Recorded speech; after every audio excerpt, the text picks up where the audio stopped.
Robin Hood's music group.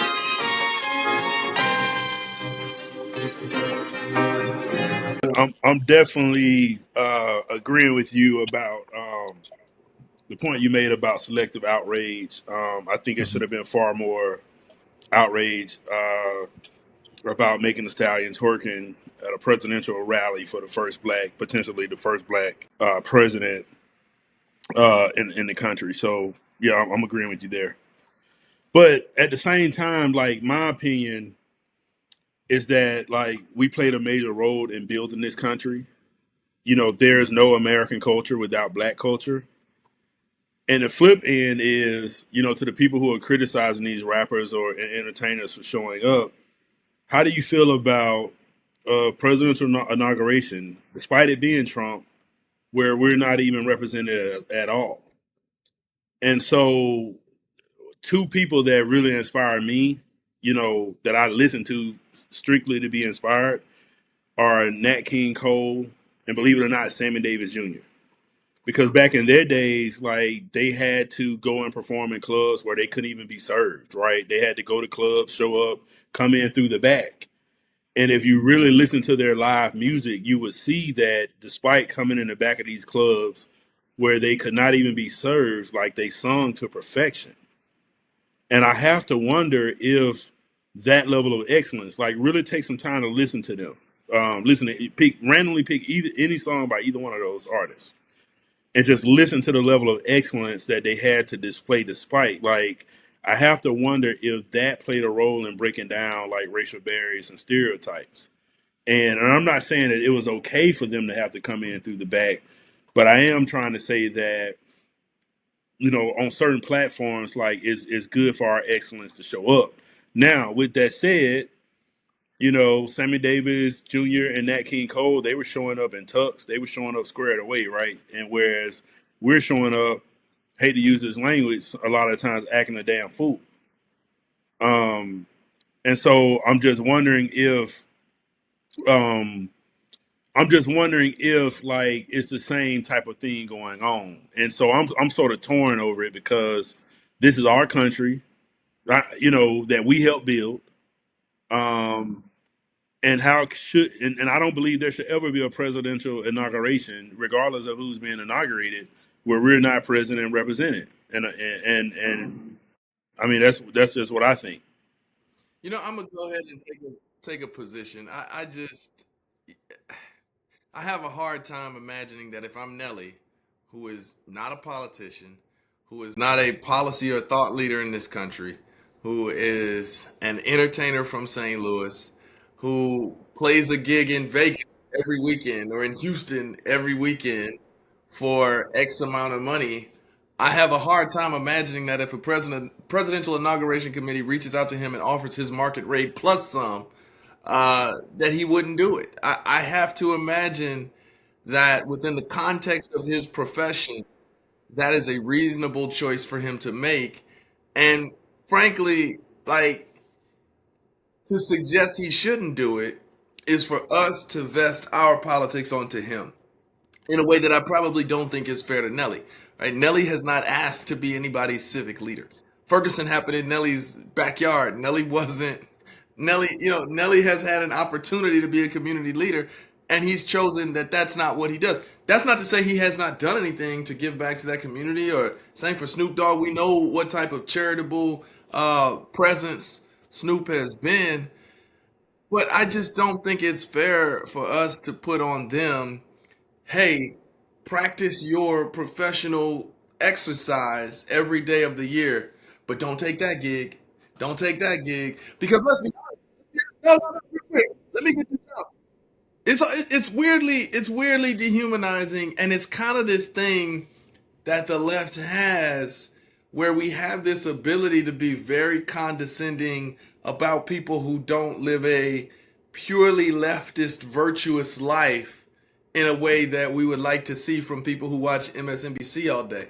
And look, I mean, both of y'all are from deeply black communities. I mean, Veron is Black Chicago, and Dondi West is Selma. If the presidential inauguration committee asked a caterer in Selma, hey, we need 1,000 of them sweet potato pies, like only y'all can make it, and offered them a generational bag. Should they not supply food to the inauguration? At the end of the day, these artists and entertainers, as a guy who's out here and seeing these political productions take place every 2 years, 4 years, Veron, I saw your ass at the DNC. That the last time I saw Veron was in the suites at the United Center, and me and him are are clowning and chopping it up while Vice President Harris is giving her nomination speech.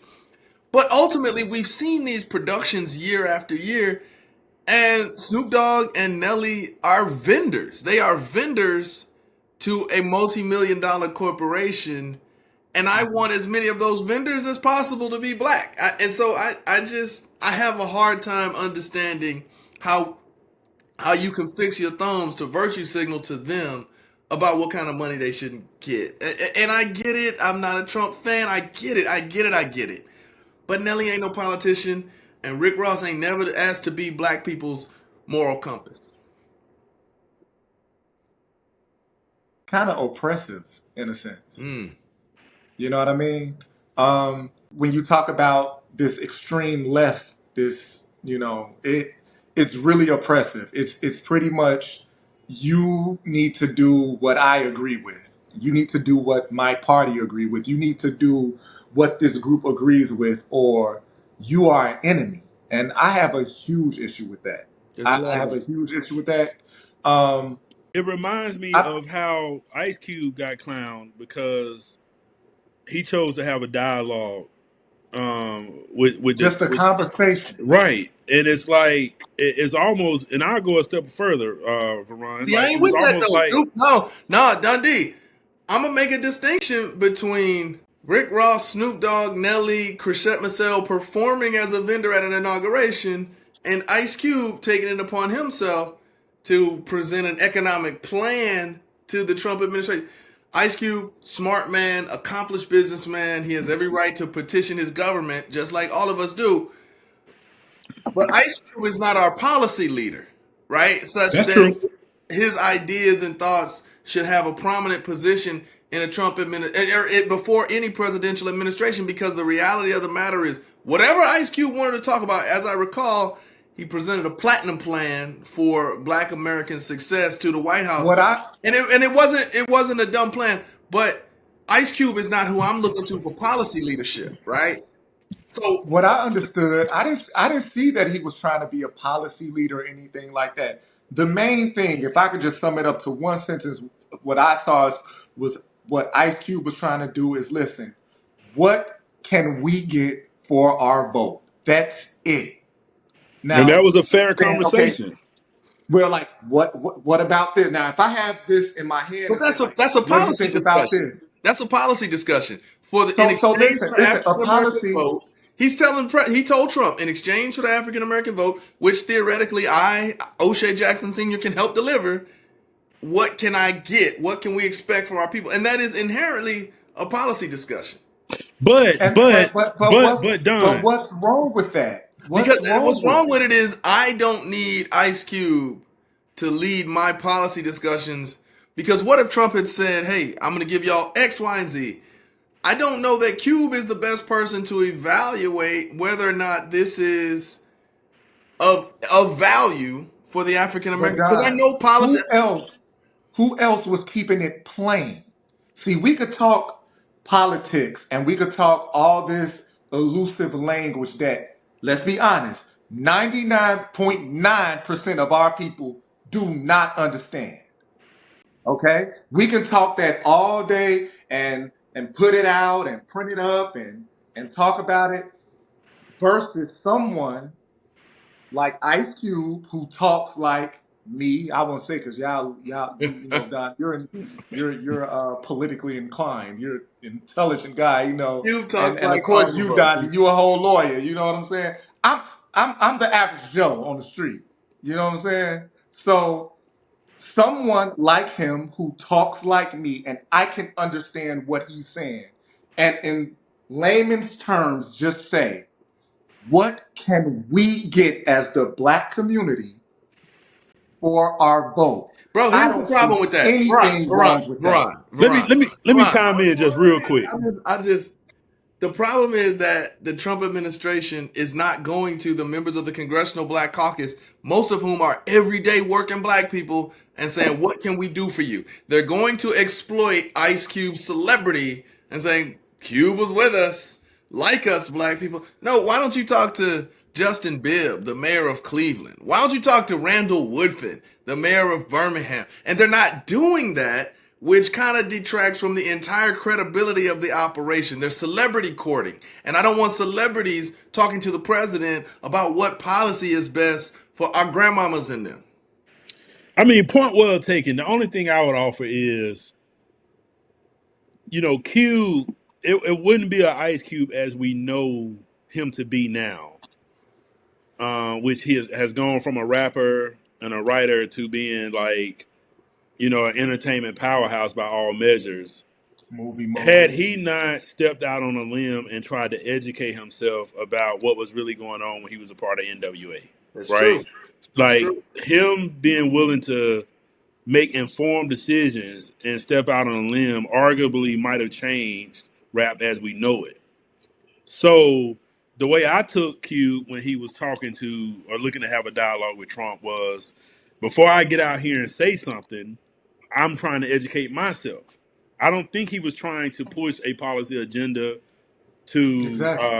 advocate to Trump, and I also don't think Trump was trying to give a policy agenda for Cube to take back. I think it was like Cube trying to advocate for himself, and so at the end of the day, whether it's like showing up, entertaining, or having a dialogue, I don't like the idea of black people being told, "Don't you dare go Yeah. out and think and explore for yourself."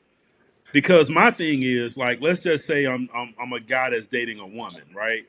And I truly believe that I'm the man, and she wants to go and explore. Well, if I'm the man, if you go and explore, you're only the thing is go out and explore so you can see how great I really am. So why do we have to police like our entertainers and our people from exploring? Like, how dare you think about like stepping off the farm? And so it's so to me is the whole thing is the is dehumanizing. Well, You that's know it. what I'm Again, saying? Like we can't counsel people. Like we could Yeah. call them out. We could check them when they step out of line. Like if Cube would have came back saying, "I'm endorsing Trump," all black people go vote for Trump. Like that's one thing, but that's not what happened. All he did was like ask a Johnny, question. when you say dehumanizing, and I use the word, I said oppressive. To me, honestly, when I think about what we're talking about, the policing of our entertainers and what they bet not do and who they bet not perform for and different things like that. To me, it's almost brought to the level of religion. A lot of times you'll have someone, I've had personal experiences with this, raised Christian, and then it's like, okay, hey, you know what? I'm noticing some things about this. Let me see what this group over here is talking about, and they're speaking real good. Oh, okay. I think I might fit in over here. And then you get over here, and then you figure out that it's just as oppressive as the group before. Now it's instead of this group oppressing you, it's this group. You see what I'm saying? And I think the biggest thing that we talked about when it came to this particular election is everybody was talking about, oh, it's going to be the loss of democracy, the loss of, your choices, to be able to choose certain things. And we have rappers who are just entertainers who can't even choose who to perform for without being bullied into a cancellation. That's just my thing. It's literally bullying. I listen. I don't disagree with you whatsoever on the performer thing. Free Nelly, free Rick Ross. I hear you. I hear Uh, you. But it comes, like I said, it comes from somewhere. it It does. comes from somewhere. We are Well, no. I made. mean, I think I can tell you there is. I think the Democratic Party is very much trying to find its way after November's electoral losses. And I think that one thing we have to sit with as professional Democrats, obviously you two are not that, but I think one thing the Democratic Party is going to have to sit down and reckon with is that we do not talk to, sound like, feel like, communicate like, or connect with real American people. And so obviously the two of you guys believe in racial equality. Obviously the two of you guys believe in women's autonomy and rights and such. But the way the Democratic Party has messaged these things over the last several years has very much kind of exacerbated this disconnect between political types and average people. My dad, like every time I reference that community, I say LGBTQIA2S plus because I think it's important that I say that and acknowledge them in their fullness. My dad does not say that, but he's not a Yeah. bigot, right? Right. And I think that we have really the sport of the Democratic Party over the last 10 years kind of became like who is the best virtue signaler as Yeah, of not just that, Don, but like, every day. as a former like information warfare officer, which imagine being in the military and your area expertise is like, how do you contribute to war fighting without firing a bullet? You do it with information. And so in intelligence analysis, we have this cognitive bias called like circular reporting, where you start this like echo chamber, and you it's really one source, but everyone's saying the same thing. And so the problem, in my opinion, with the Democratic Party is, for various reasons that I don't think like are nefarious, they've created a super echo chamber where, like, I got online today and I made the comment that passing this TikTok ban law, bringing the conversation full circle, passing this TikTok ban law, in my opinion, was a huge strategic mistake on the part of Democrats, right? You literally threw Trump the greatest, most beautiful softball that anyone has ever thrown him, to time this law at a time where you knew the ban was going to happen. You knew 170 million people, Americans, was using this app. You knew that the next generation of leaders love this app. And you put Trump in a position where he can now come and say, he saved TikTok. Yeah. And so when I get online and I say that, and I get dozens of comments like mad at me for saying that, and I'm trying to make the point that, do you all want to not improve and keep losing? Or do we have a duty, if we're serious about winning, do we have a duty to speak up and say, hey, the party messed up?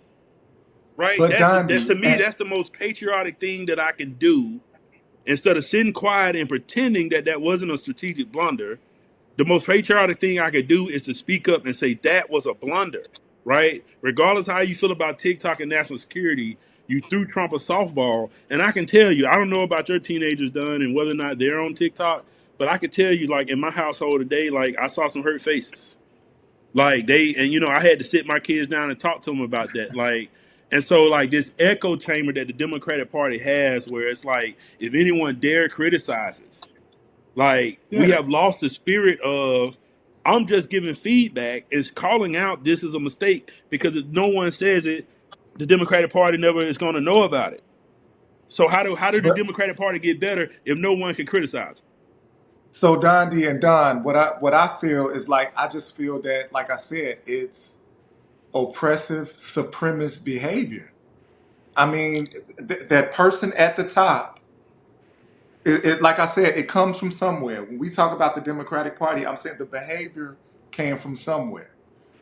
Black people, we are accustomed to being oppressed by other groups of people. And in that, we've taken that oppression and we've kind of oppressed ourselves, in just my opinion. You know what I mean? Um, when you have a situation like I talked about, we was talking about social media and we was talking about YouTube, how it's certain things, certain people, certain groups that you can't say anything about, or you're going to get banned or get kicked out or canceled.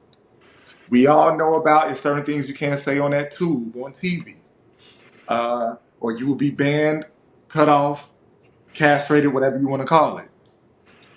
We have learned to do that to ourselves, to where now, like you said, Gandhi, you can't even give constructive criticism You'll get lit to up. certain black.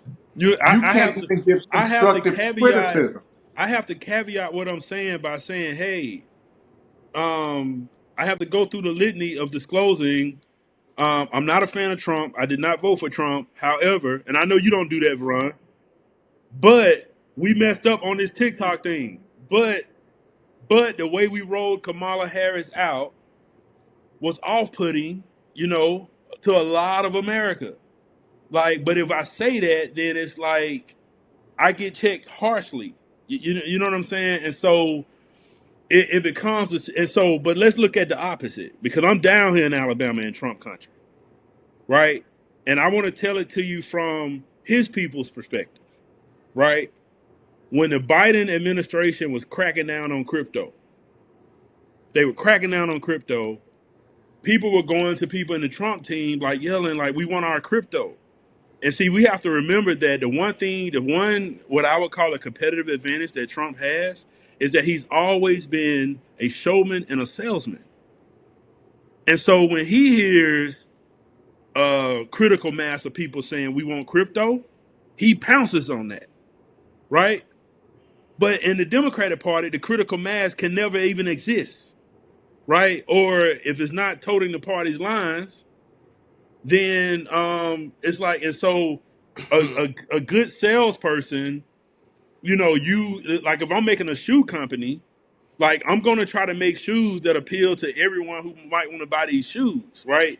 I'm gonna do that by doing market research and understanding, like, deeply, like, what are the market needs. And so that's something that I don't know if he's some genius. I wouldn't go that far. Like, maybe he's just getting lucky, and maybe he's just a master salesman that never plans to deliver.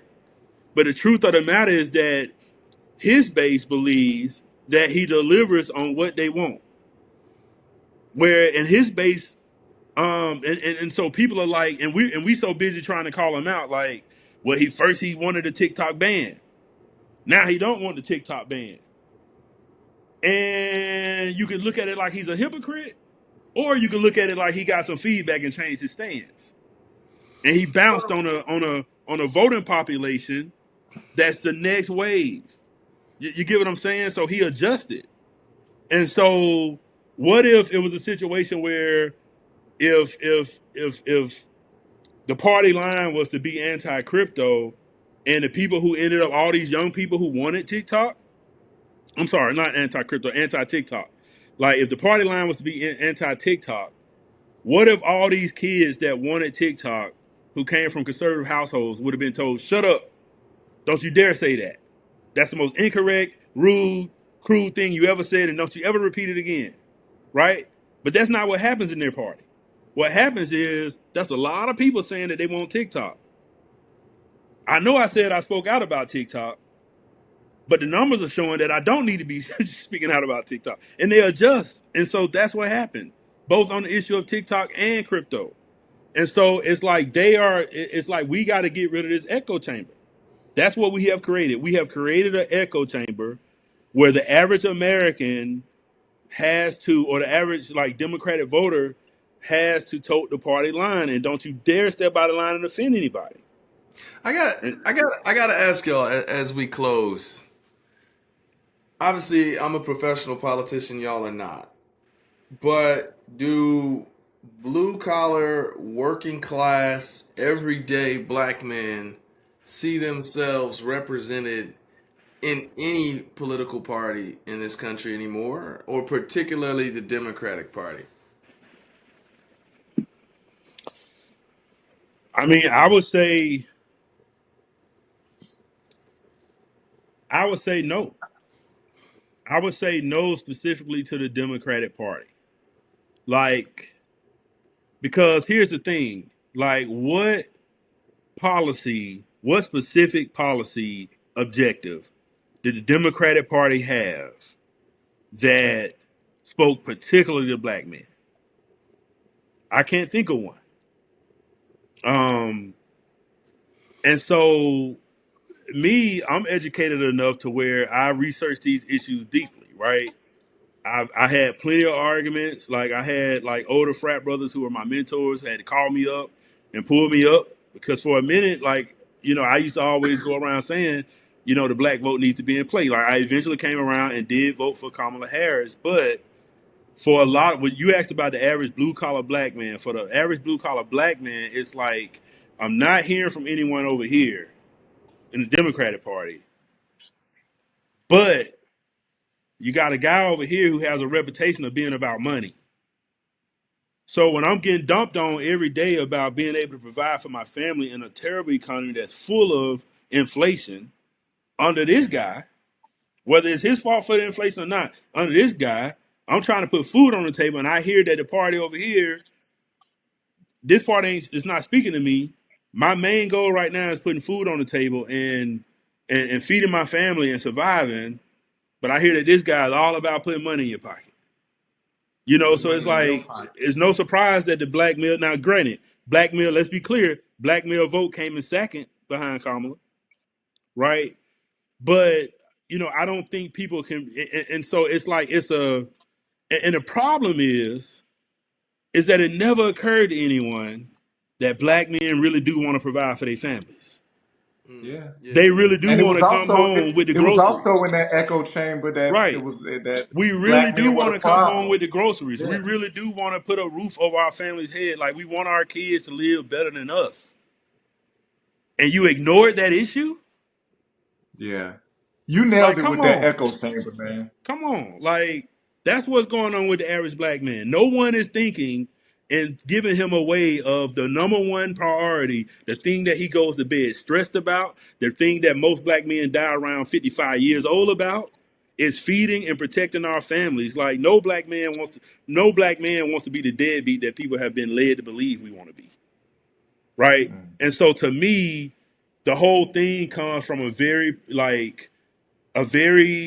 aggressive and like terrible echo chamber where it's like, okay, well, they just gonna fall in line. It's like, but we come Yeah. home and like we got black women looking at us like we need this, we need that. Like black women, they're gonna speak up. Like so, it's like, but now you hear you can get a bag over here, and ain't nobody talking about your bag over there. I'm not surprised. But there's no real evidence, I don't disagree with anything you're saying about the If inherent you're in a flaws. desert, if you're in a desert and you're thirsty, and you have two maps in your hand. One map is just a map. The other map is a map that says water fountain over here. Right. You don't know the water fountain ain't over there, Yeah, yeah, yeah. right? That's You real. have no proof that the water fountain's over here. But this the only map that's talking about a water fountain. Now, which map are you gonna follow? Right, right. And that's how black men feel about feeding their families. Period. Now, my analysis went a little deeper than that. And I eventually came around, even though I had that same concern, right? And I know I'm in the top 1% of all American incomes, regardless of race. But I had the Mhm. same concern of making sure my family could live well. Now we're talking to blue collar worker. Yeah, yeah. You get what I'm saying? And so for me, my research went a little deeper. I was able to eventually, for several interesting reasons, come around and say I want to vote for Kamala. And and again, it came from a lot of harsh conversations that people had that I had to admit they were right about. I had And people like my frat brother DeVinci Williams who went to A&M. I call him out. He called me up and he lectured me for 3 hours. Hey, And I hey, came around and I voted for Kamala. Right, Gandhi balling. He said, "I'm in the top 1%." right. I'm just being real, bro. Like, and I'm worried, right? And so like, and so my thing, and I'm not even on some cap stuff, bro. Like I'm saying I'm worried. But after doing the You proper research, good I that down. arrived at the best option for me is to vote for Kamala. But again, the analysis is I'm in a desert, I'm thirsty. I have two maps that some people have given me. One map is just the map. The other map says water fountain over here. You have no Go proof follow that the the water water. fountain over here. You still gonna use that map, and that's how it went. Yeah. For the small 10% that did not feel pressured and went over there and voted there. But keep in mind, only people were sold. Despite that scenario I just gave you, only a small percentage of people went that way because they were Mm. pressured to go to the map that didn't even mention the water fountain. So think about it, because like I said, black men still came in second. We still were the second most popular demographic. So only a few of us went over there, despite the people telling us that's where the water was. So But it's enough like, at and the that's how much pressure it is. That's how strong the enough echo at the chamber margin. is. Enough at the margins that it made a significant difference. But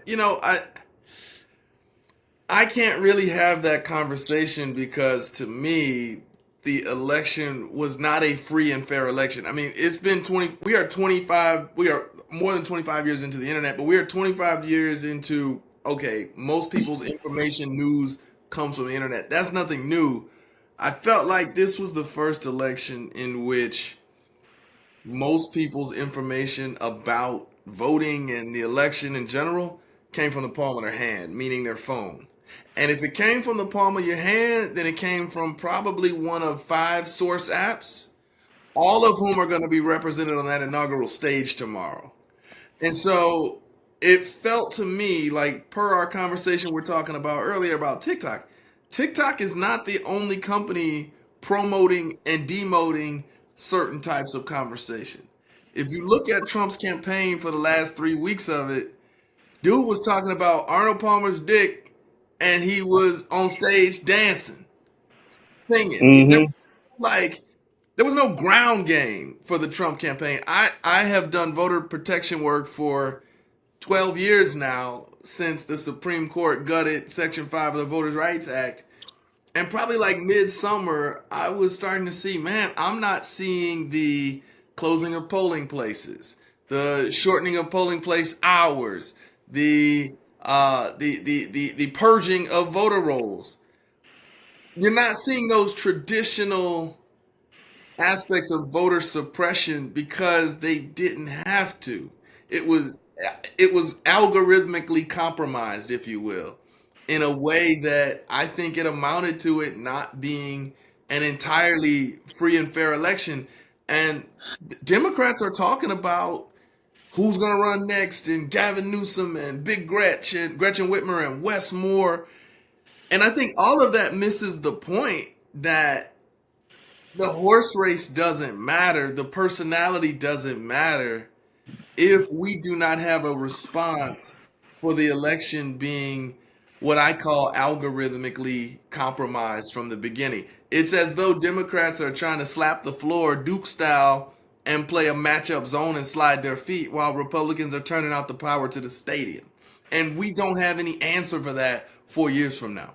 I mean, it's the answer that I gave when Veron asked about, why are these certain groups getting more attention from the algorithm? They spending money. That's the answer. That's the new battlefield. But the problem is if you spend money, that they'll take your money, but they can still promote and demote your content accordingly. I don't think they can. Particularly when you're talking, I mean, you would know better than me, but particularly when you're talking about electoral content for which there's a different set of rules than traditional commercial content or so on and so forth. At least there was a different set of rules prior to this election. Meta changed some things.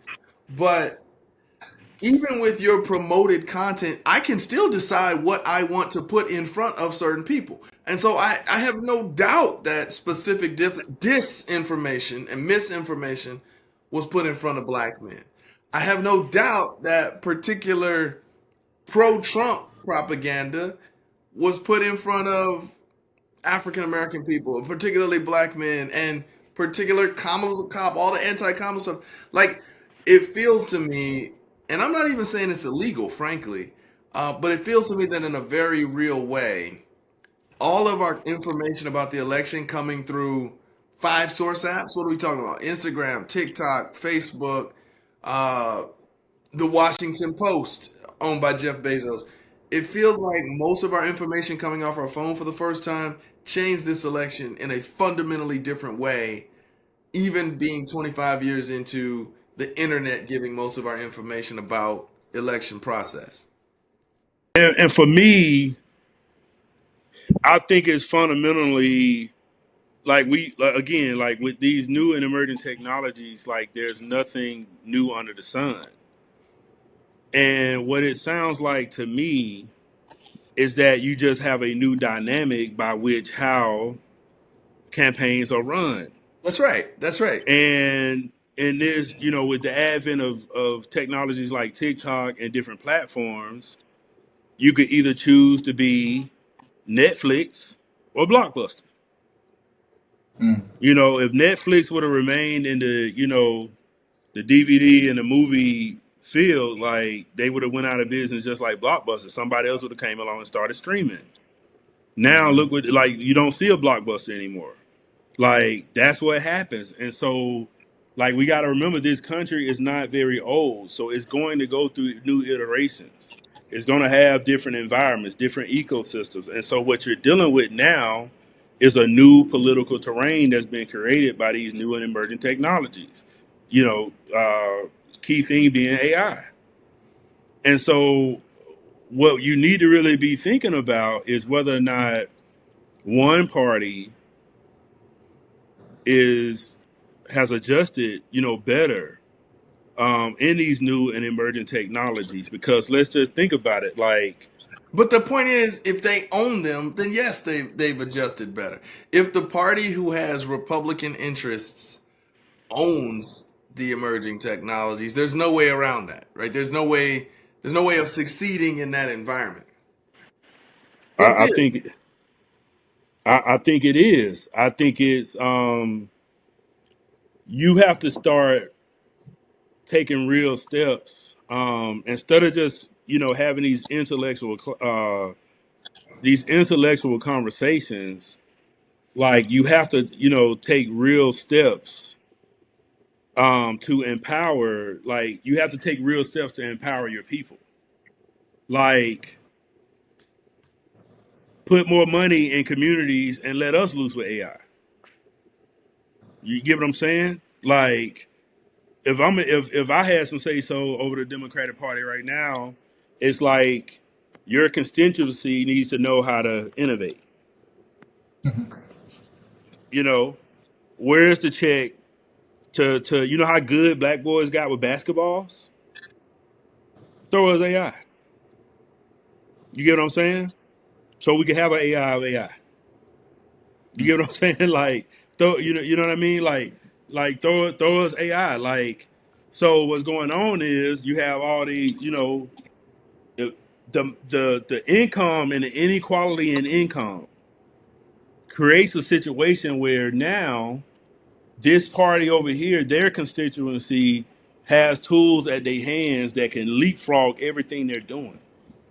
Like ChatGPT is a game changer. Like it should be a mandatory class in every school, particularly in low income communities, that kids start learning how to use AI. Like, but I bet you what, like, if you go over here, I bet it's in their schools. And so like you create this digital divide where the party reflects the people. The government is of the people. Mm-hmm. So you got to start thinking about how you're going to get your base and your people the resources they need, which is why a lot of people talk about reparations. And so it's like reparations is not about like, I just want to get paid. Like reparations come in the form of us having technology at our fingertips. Technology is the equivalent of having clothes on your back now. It's like food, water, shelter. I need tech. It's that serious. Yeah. Like so, if you're not giving your constituent communities the resources they need to innovate, then the other side innovate. So we're Blockbuster. That's what the Democratic Party is. Like I hate to say it like that, but they're leaning more towards Blockbuster Mm. than Netflix. And it's like I'm not saying that to like. Let me caveat, Veron, you gonna feel me on this. I'm not saying that to be like. I'm saying that to be supportive. Right, right, I'm right. saying that to be helpful to the conversation. Yeah, Yeah. yeah, yeah. Look, the great Don D. West of Selma, Alabama, naval intelligence officer, patriot, intellect, neurodivergent scholar. We'll get you back on because I want to talk. Whatever, man. No, no, no. You have blazed legitimate paths in talking about neurodivergence, particularly adult discovery of it, and kind of letting people feel safe to understand that they're not alone and they think differently and they experience the Mm-hmm. world differently. Man, I think that's a remarkable contribution you made to the world, man. And I don't say that to clown you whatsoever, man. I very much appreciate you blessing folks with all the talk of neurodivergence, man, that you've brought up on your various platforms. Look, man, tell the people where they can find you and where you at in these cyber streets. I'm mainly on Twitter, to be honest, or X. Just as my at Dundee West, DONDIWEST. But I'm on Facebook as well, and then Instagram. But I mainly use Twitter, Mainly on Twitter, formerly known as Twitter, the platform X. currently known as X. Veron Strickland, content creator, male model, bon vivant, actor, reality TV superhero, some say supervillain, depending upon whether or not she got the rose from our brother on that night. Veron out of Chicago, where can they find you, my brother? um, I'm on X, Twitter, what else? Facebook and Instagram. Um, and everything is at Varun. My first name, VAIRRUN. At Varun is all of my handles. Right on. Look, I appreciate y'all brothers for jumping on with me. This is our first episode of the Caucus Room on the Valor Network, talking cybersecurity, TikTok, inaugural performances, and all the black men in democratic politics and all the other things. I appreciate y'all rocking with me. What, man? What? I want to say one thing. I want to Go. say you talked about movies, you talk about acting. Would y'all please go to Tubi and watch Vegan Virgin?